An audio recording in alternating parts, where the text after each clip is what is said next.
We have already given to the India Alliance. What more do you want from us? But Mr. Abdullah, Mehbooba Mufti is saying that if National Conference wanted to contest on all 3 seats in Kashmir, Dr. Farooq Abdullah should have taken an initiative. He should have called a meeting, and PDP was ready to sacrifice all seats if they were taken on board. The PDP had already committed in the Bombay meeting, the Mumbai meeting of the India Alliance.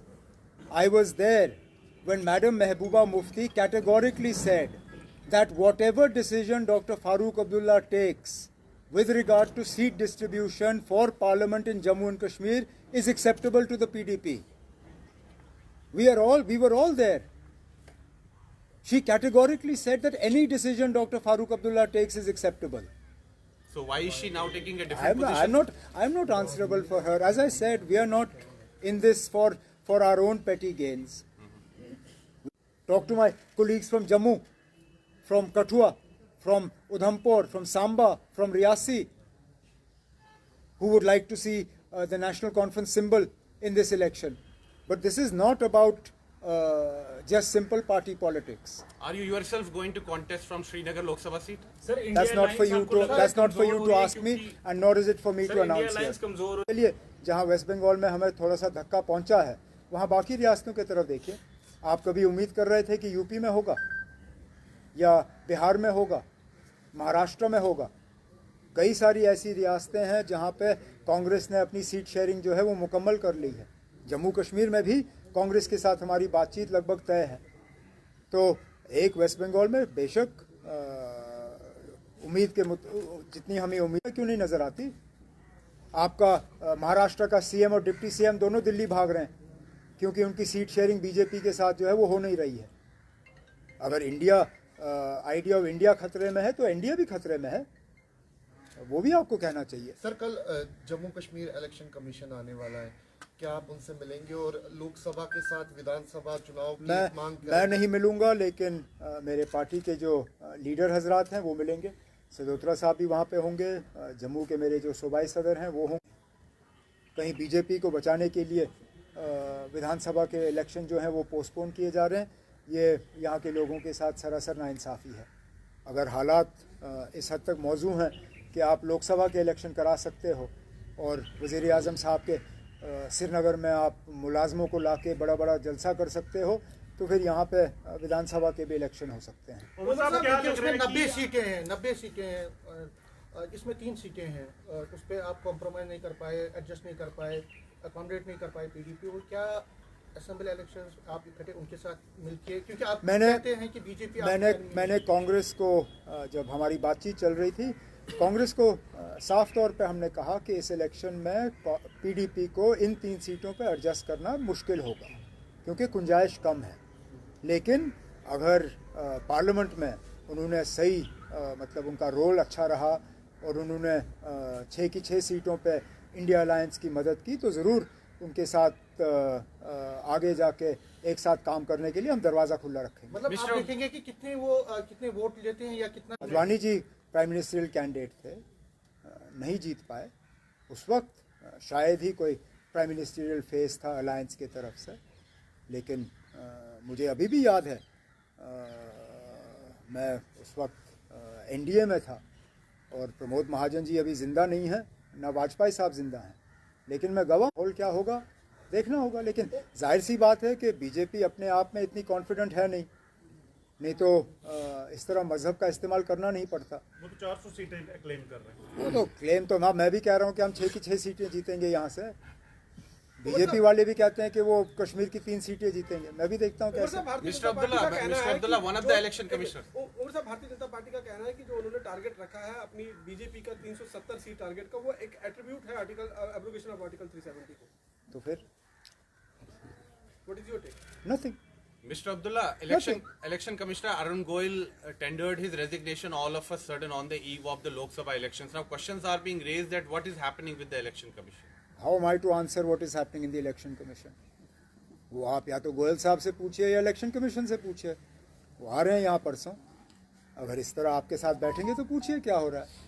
मैं कौन सा election commission के कमरे में बैठा हूँ कि मुझे पता है वहाँ क्या हो रहा है? मुझे नहीं पता. अच्छा, ये जो कैंडिडेट्स का आपकी पार्टी का कब तक ये फाइनलाइज कर रहे हैं आप, और कब तक हम जाएंगे? हमें कोई जल्दी नहीं है ना, अच्छा, हमें कोई जल्दी नहीं है। वो ये नहीं लोगों को ये नहीं इन्फॉर्म करना चाहते हैं कि एक पर्टिकुलर पॉलिटिकल पार्टी ने कितने बॉन्ड लिए और एसबीआई पे कंट्रोल किसका है। मेरा तो नहीं है, कांग्रेस का नहीं है, इंडिया अलायंस का नहीं है। जिस पे एसबीआई का कंट्रोल है उन्हीं को बचाने की कोशिश होगी और क्या होगा। लेकिन अच्छी बात यह है कि सुप्रीम कोर्ट ने उनकी बात को बिल्कुल इनकार किया और कहा कि अदालत बंद होने से पहले 12 तारीख को ये सारी इत्तला जो है होनी चाहिए। हम भी देखें किसको कितना मिला, क्योंकि हमें इतना कम मिला कि वो ना होने के बराबर है। हम इलेक्शन कमीशन के लिस्ट में ही नहीं आए, हमें इतना कम मिला। और मैं जानना चाहता हूँ कि हमसे ज़्यादा सीट्स नहीं देती है साउथ कश्मीर वाली, या कोई नहीं बनता है इसके बीच में, दोनों पार्टियों के बीच में, तो महबूबा मुफ्ती सीधे आपके खिलाफ चुनाव लड़ेंगी और नेशनल कॉन्फ्रेंस को भी जितने नहीं दिया जाएगा। एक तो ये बड़े अफसोस की बात होगी क्योंकि इंडिया अलायंस पर्सनालिटीज़ के बारे में नहीं था। अगर वो खिलाफ जो है इलेक्शन लड़ने के बारे में बात कर रहे हैं, पहले तो मुझे ये भी नहीं पता कि मैं इलेक्शन लड़ भी रहा हूँ या नहीं। उसके बाद मुझे ये नहीं पता कि मैं कहाँ से लड़ रहा हूँ। अगर ये तय होता है मेरी पार्टी की तरफ से कि मुझे लड़ना है, उसके बाद जिसकी मर्ज़ी है आके लड़ें। मेरा काम कोई ज़्यादा आसान या कोई ज़्यादा मुश्किल नहीं होगा, क्योंकि मेरे लिए जो भी इलेक्शन है वो मुश्किल होता है। और जितनी मेहनत मैं उनके मैदान में होते हुए करूँगा, उतनी मेहनत मैं उनके ना होते हुए भी करूँगा। मुझे कोई खास फर्क पड़ेगा नहीं। आपने कहा कि इस मौजूदा माहौल के अंदर आप विधानसभा का चुनाव नहीं लड़ेंगे, आपका बयान जो आया है, तो क्या अगर आपकी पार्टी विधानसभा में अक्सरियत में आती है तो आप चीफ मिनिस्टर नहीं बनेंगे? अब अगर मैं एमएलए नहीं बना तो चीफ मिनिस्टर कैसे बनूंगा? कॉन्स्टिट्यूशनल जो हमारी पोजीशन है, इसमें मैं विधानसभा में जाने के लिए तैयार नहीं हूँ, सीधी सी बात है। उमर साहब, बीजेपी एमपी अनंत कुमार हेगड़े ने एक बयान दिया, उन्होंने कहा कि 400 सीटें चाहिए कॉन्स्टिट्यूशनल में बदलाव करने के लिए। इस स्टेटमेंट को आप किस तरह से देखते हैं? मैंने उनका ये बयान सुना नहीं है। ज़रा जो पहाड़ी रिजर्वेशन का नोटिफिकेशन है, ज़रा वो भी निकालिए ना। हम भी जानना चाहते हैं आप इसको इम्प्लीमेंट कैसे करेंगे, किन किन को आप पहाड़ियों में शामिल कर रहे हैं।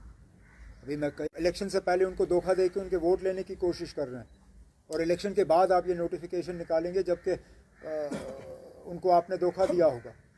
इलेक्शन से पहले निकालिए नोटिफिकेशन, ताकि हमें भी पता चले कि जो पहाड़ियों का रिजर्वेशन का आप डंडोरा पीट रहे हो उसको इम्प्लीमेंट कैसे करेंगे, कहाँ से आएगा ये 10%।